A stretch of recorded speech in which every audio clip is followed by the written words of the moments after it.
Welcome to RS academy. ఈరోజు మనము previous RRB, SSC and ఇతర ఎగ్జామ్లో జరిగిన క్వశ్చన్లకు సంబంధించిన ఆన్సర్ చూద్దాం. ముందుగా ఈరోజు మన ఫస్ట్ క్వశ్చన్ ఏంటి సార్ అంటే, భారతదేశంలోని ఏ రాష్ట్రంలో సాంస్కృతిక పండుగ లోసర్ అనేది జరుపుకుంటారు? ఓకే, మళ్ళీ చెప్తున్నా, భారతదేశంలోని ఏ రాష్ట్రంలో సాంస్కృతిక పండుగ అయిన లాసర్ని జరుపుకోవడం జరుగుతుంది? Option A Arunachal Pradesh, option B Nagaland, option C Goa, option D Karnataka.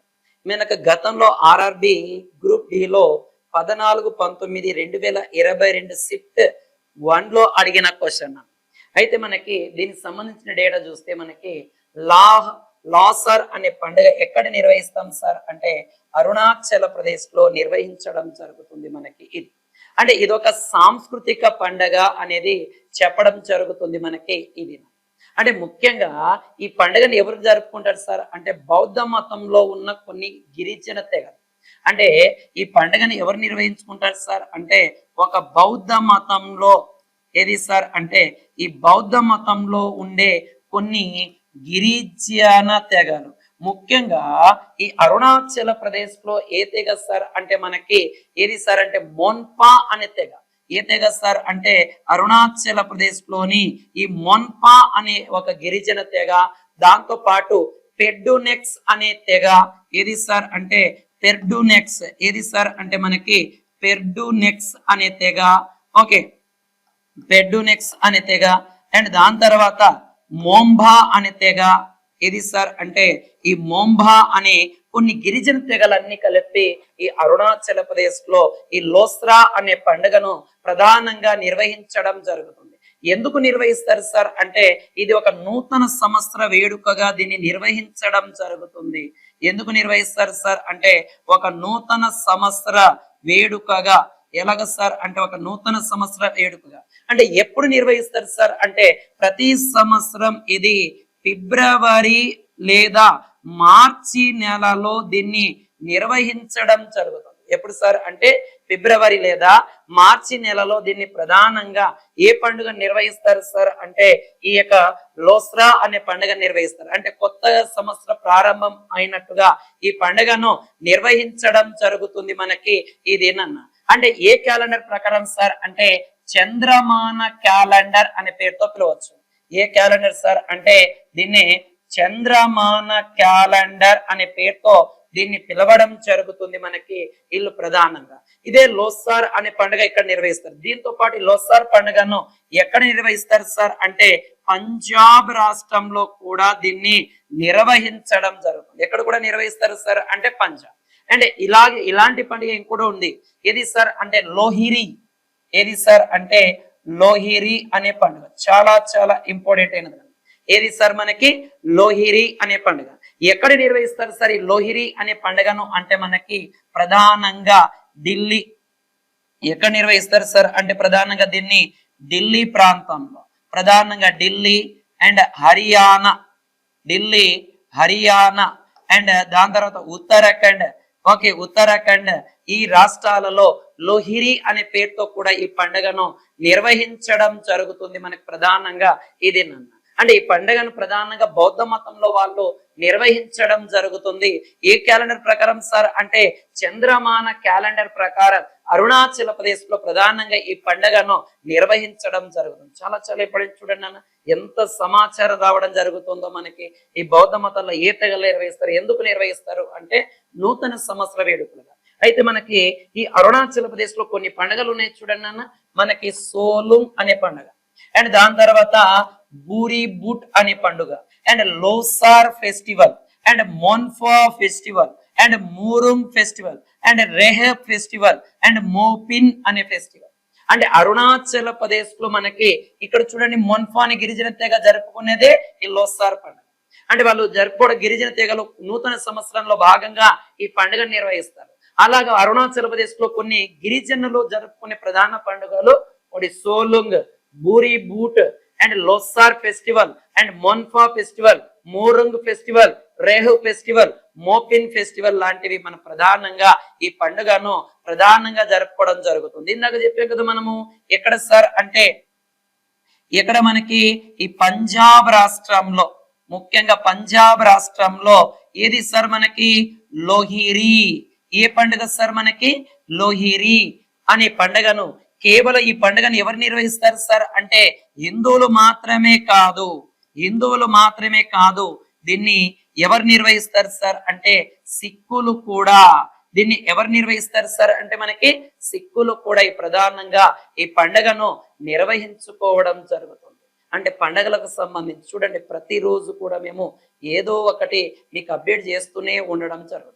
Okay, next GK point of వెళ్ళిపోదన్నాను. మనకి ఇక్కడ మనకి ఒకసారి చూడండి నాన్న, మనకి ఇక్కడ క్వశ్చన్ ఏమి ఇచ్చాడు సార్ అంటే ఓకే, ఏ నాయకుడి యొక్క జన్మదినాన్ని పురస్కరించుకొని నవంబర్ 11ని జాతీయ విద్యా దినంగా జరుపుతాం.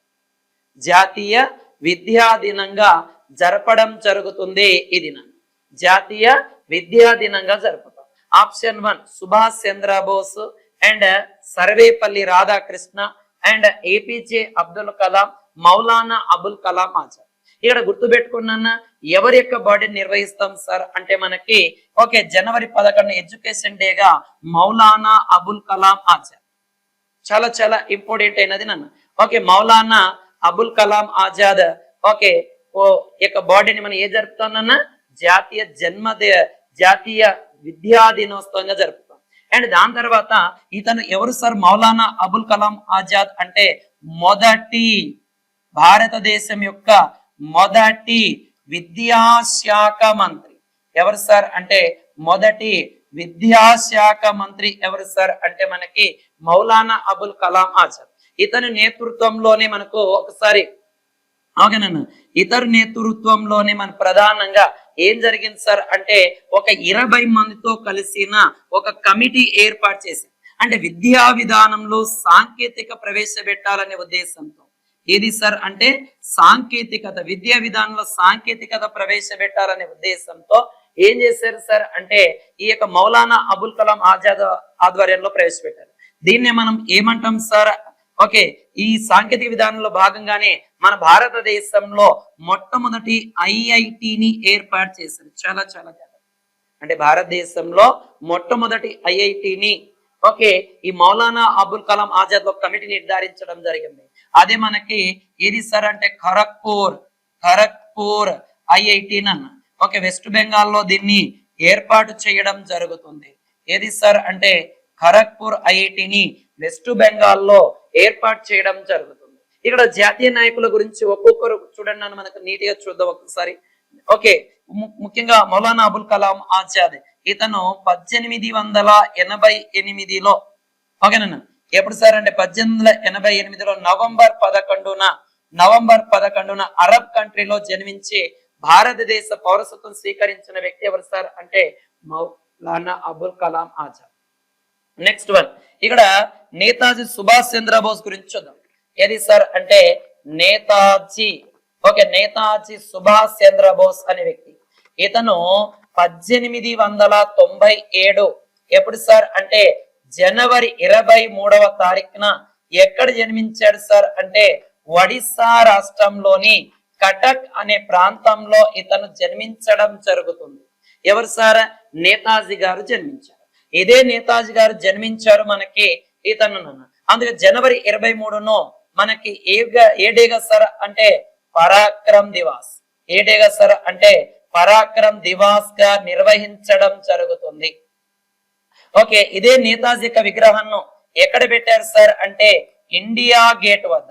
ఎక్కడ ప్రవేశపెట్టారు సార్ అంటే న్యూఢిల్లీలోని ఇండియా గేట్ వద్ద నేతాజీ యొక్క విగ్రహం అనేది ఉండడం జరుగుతుంది మనకి ఇది.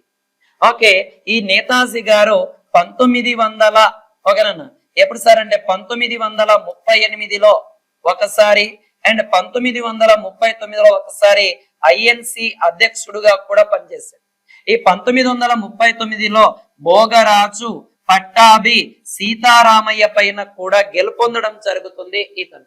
అదే ఈ నేతాజీ 1939లోనే ఏ పార్టీ సార్ అంటే ఫార్వర్డ్ ఏది సార్ అంటే ఫార్వర్డ్ బ్లాక్ పార్టీని కూడా స్థాపించడం జరుగుతుంది.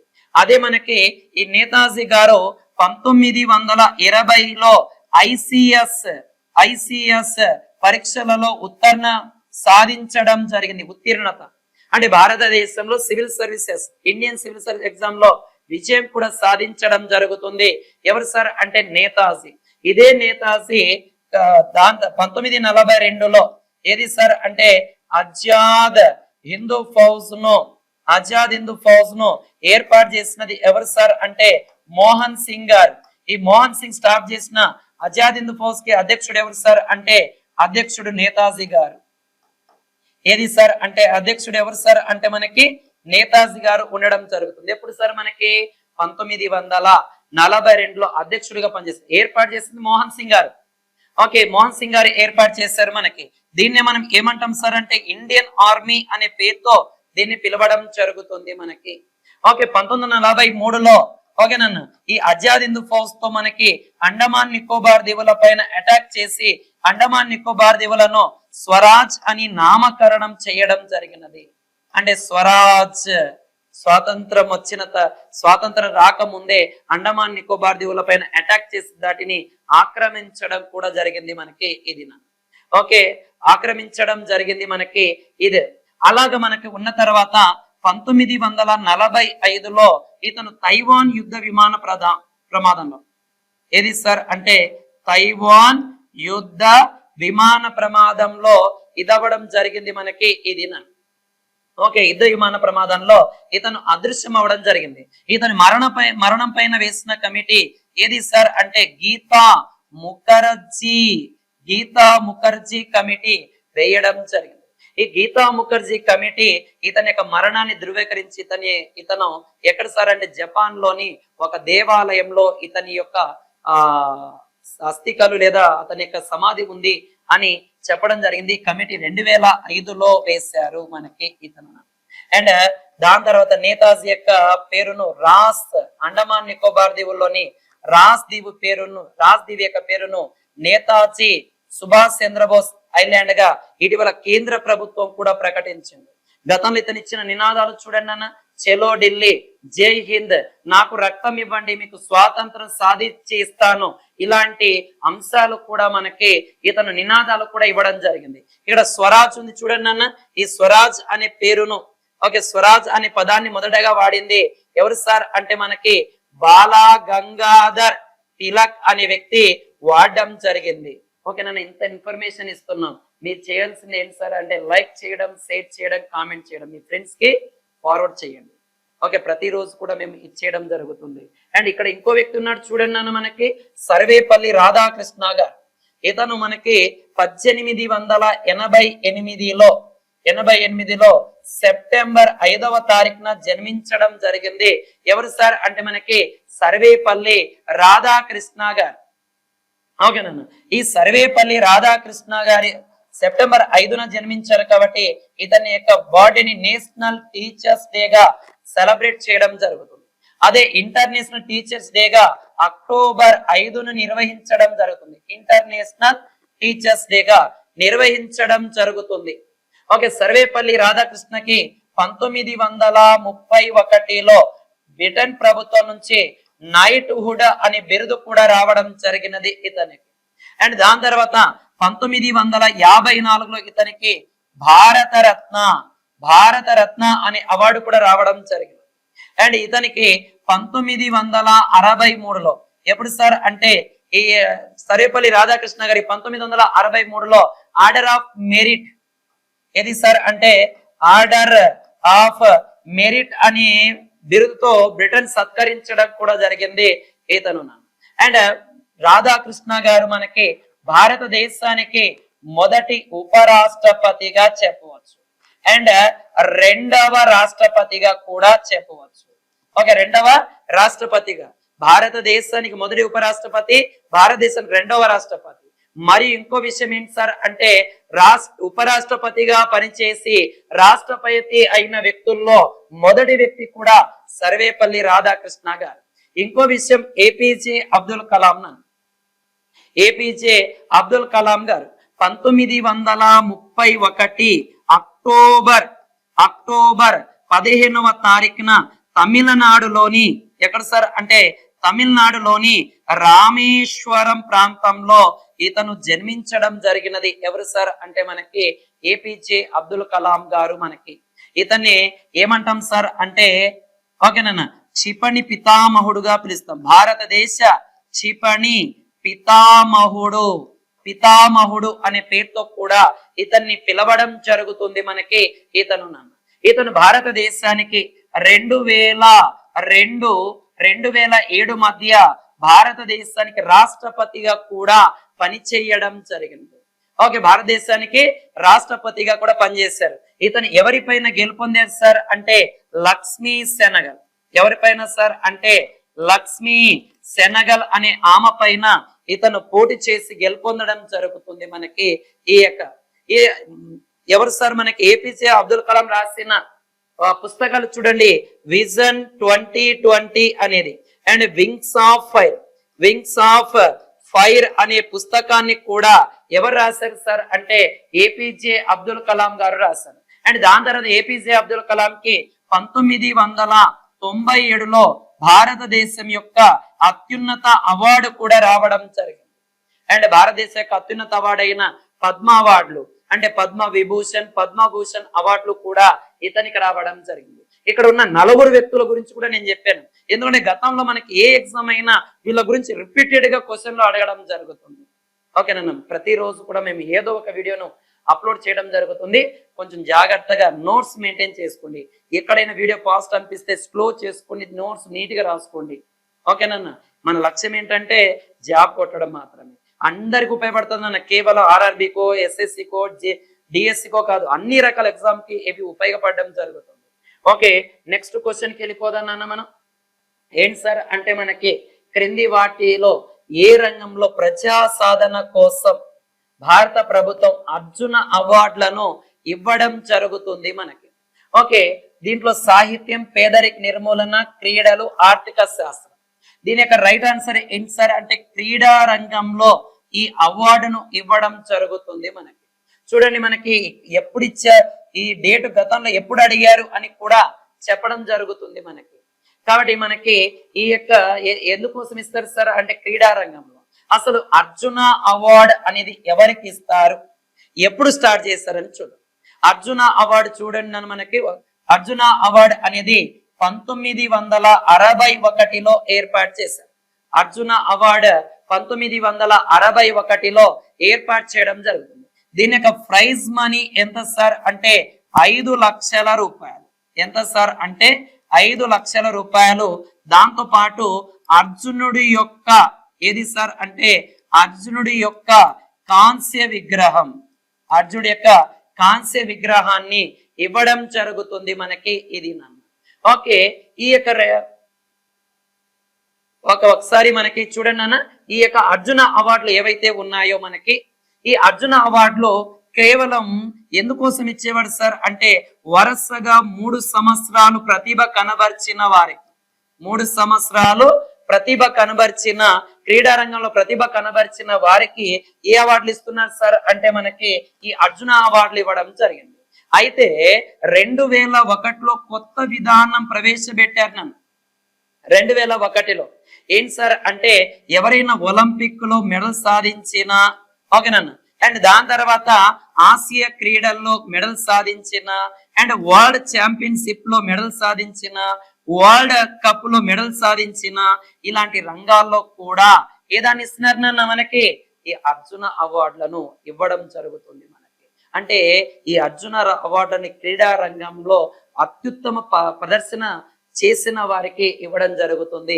1961 నుంచి ఈ అర్జున అవార్డులు ఇస్తున్నారు. ఎంత ప్రైజ్ మనీ ఉంది, ఎలాగిస్తారు ఏంటి, ప్రతి సంవత్సరం కూడా జనవరి 26న తర్వాత వీటిని ప్రకటించడం కూడా జరుగుతుంది. ఓకేనన్న, నెక్స్ట్ క్వశ్చన్కి వెళ్ళిపోదాం. మనకి ఏం సార్ అంటే ఓకే, ఐక్యరాజ్య సమితి యొక్క 6 అధికారిక భాషలలో క్రింది భాషల్లో లేనిది. ఓకేనన్న, అంటే మనకి which one among the following language is one of the 6 official language of the United Nation. Okay, ఏమున్నాయి సార్ మనకి? ఒకటి Hindi and Japanese, Chinese and Urdu అని. ఓకే, అధికారి భాష క్రింది భాషల్లో ఒకటి అంటే 6 అధికారి భాషలు క్రింది ఒకటి అని అడిగాను. అంటే క్రింది ఒకటి అంటే దీంట్లో చైనీస్ మాత్రం ఉంది. ఆర్ఆర్బి 2021లో అడిగాను నేను. మొదటి స్టేజ్ 1 షిఫ్ట్ 1లో అడగడం జరిగింది. అయితే దీంట్లో మనకు ప్రధానంగా చూడండి, ఓకే, ఈ యొక్క యుఎన్ఓలో అధికారిక భాషల సంఖ్య వాడి ఇచ్చేసింది 6. కానీ మనకి ఇక్కడ ఏది ఇచ్చాడు? చైనీస్ లాంగ్వేజ్ మాత్రమే ఇచ్చాడు. అంటే మిగిలిన 5 మనం ఒకసారి చూద్దాం. ఓకే, దీన్ని సింపుల్ కోడ్ చెప్తాను చూడండి నాన్న. ఏసీఎఫ్ రెస్ట్ అనే కోడ్ పెట్టుకున్నాను. దీంట్లో మనకు 6 కావాలా కాబట్టి 7 ఉన్నాయి, చివరగా వచ్చేది తీసేది. ఏ అంటే ఏది సార్ అంటే అరబిక్, అండ్ సి అంటే ఏది సార్ మనకి? చైనీస్. ఎఫ్ అంటే ఏది సార్ మనకి? ఫ్రెంచ్. ఓకే, ఆర్ అంటే ఏది సార్ మనకి? రష్యన్. అండ్ ఈ అంటే ఇంగ్లీష్. అండ్ ఎస్ అంటే ఏది నాన్న? స్పానిష్. ఎస్ అంటే ఏది నాన్న మనకి? స్పానిష్ అనేది ఉండడం జరుగుతుంది. అంటే ఈ యుఎన్ఓలో అధికారిక భాషల సంఖ్య ఎన్ని సార్ అంటే 6 అధికారిక భాషలు ఉన్నాయి. ఓకే, దీంట్లో మనకి ఇది ఉంది. అయితే 7వ అధికారిక భాష చేర్చాలి అని ఓకే భారతదేశం పట్టుబట్టడం జరిగింది. భారతదేశం పట్టుబట్టడం జరుగుతుంది. 7వ భాషగా ఏ దాన్ని చేర్చాలని పట్టుబట్టారు సార్ అంటే హిందీని చేర్చాలని పట్టుబట్టడం జరుగుతుంది. ఓకే, భారత రాజ్యాంగంలో మనకి ఎన్ని అధికారిక భాషలు ఉన్నాయి సార్ అంటే 22 అధికారిక భాషలు కలవు. ఓకే, దాని గురించి మన భాషల గురించి వచ్చినప్పుడు దాని గురించి నీట్ గా చూద్దాం. ఇప్పుడు యుఎన్ఓలో అధికారిక భాషల సంఖ్య 6. 6 ఏమిటో చూసాం.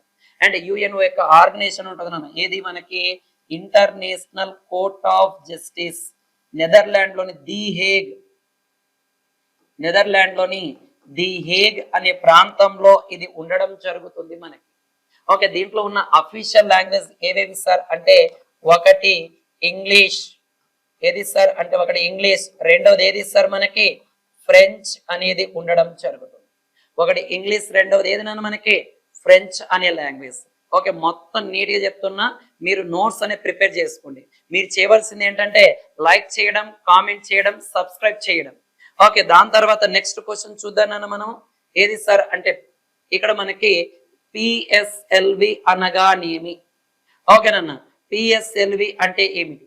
ఓకే, మనకి ఓకే నాన్న భాగస్వామి ఉపగ్రహ ప్రయోగ వాహనం, private satellite launching vehicle and public satellite launching vehicle and polar satellite launching vehicle.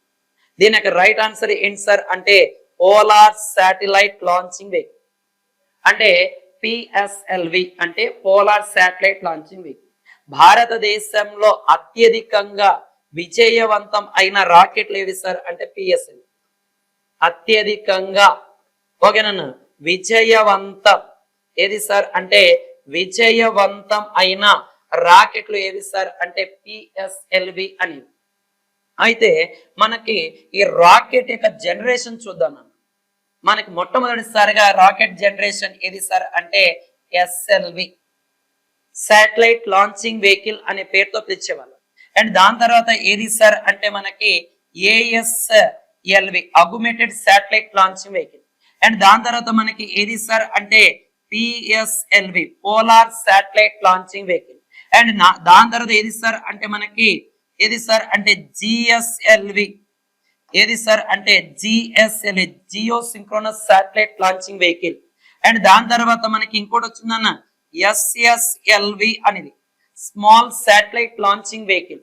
అంటే ఇవన్నీ కూడా మన భారతదేశంలో రాకెట్ లో ఉన్న జనరేషన్స్. ఈ జిఎస్ఎల్విలో మళ్ళీ ఉంది జిఎస్ఎల్వి మార్క్ 3 అనేది కూడా మనకి ఉండడం జరుగుతుంది. మనకి ఈ రాకెట్లన్నీ కూడా ఎవరి ఆధ్వర్యంలో నిర్వహిస్తారు ఈ ప్రయోగాలు అంటే ఇస్రో ఆధ్వర్యంలో నిర్వహించబడతాయి. ఏ దాని ఆధ్వర్యంలో నిర్వహించబడతాయన్న ISRO. Okay, Indian space research organisation ఎప్పుడు ఏర్పాటైంది సార్ అంటే ఇది 1969 ఆగస్టు 15వ తారీఖున ఇది ఏర్పాటు అవ్వడం జరుగుతుంది మనకి ఈ దిన. ఓకే ఓకే చూడండి మనకి ఆగస్టు 15న ఏర్పాటు అవ్వడం జరుగుతుంది మనకి ఈ దిన. ఓకే, ఆగస్టు 1969 ఆగస్టు 15న ఏర్పాటైంది. అయితే దీని యొక్క ప్రధాన కార్యాలయం ఎక్కడుంది సార్ అంటే బెంగళూరులో ఉండడం జరుగుతుంది. ఎక్కడుంది సార్ అంటే బెంగళూరులో ఉండడం జరుగుతుంది. అందుకే బెంగళూరుని ఏమంటానన్నా స్పేస్ స్పేస్ సిటీ అనే పేరుతో దీన్ని పిలవడం జరుగుతుంది. ఓకే, ఇస్రో అనేది చూస్తే మన ప్రధానంగా ఓకేనన్నా ఇస్రో అనేది చూస్తే ప్రధానంగా మనకి ఓకేనన్నా బెంగళూరులో ఉంది. ఈ రాకెట్ లాంచింగ్ చేసేది ఎక్కడి నుంచి సార్ అంటే సతీష్ ధావన్ స్పేస్ సెంటర్ నుంచి వీటిని లాంచింగ్ చేయడం జరుగుతుంది. ఓకే, మనకి తిరుపతి జిల్లా ప్రజెంట్ తిరుపతి జిల్లాలో ఉంది. ఇటీవల 2024లో ఈ రాకెట్ లాంచింగ్ స్టేషన్ ని ఎక్కడ ఏర్పాటు చేశారు సార్ అంటే తమిళనాడులో ఏర్పాటు చేయడం జరిగింది. ఎక్కడ ఏర్పాటు చేశారు సార్ అంటే తమిళనాడులో ఏర్పాటు చేయడం జరుగుతుంది. ఏది దాన్ని సార్ అంటే రాకెట్ లాంచింగ్ స్టేషన్. ఇది మనకి ఈ 5 క్వశ్చన్లు మనకి దాదాపుగా అరగంట సేపు. మళ్ళీ రేపు 5 క్వశ్చన్లతో మీ ముందుకు రావడం జరుగుతుంది. మీరు చేయాల్సింది లైక్ చేయడం, షేర్ చేయడం, కామెంట్ చేయడం. ఓకే, ఆర్ఎస్ అకాడమీ కర్నూలు, మీ స్వామి సార్. జై హింద్.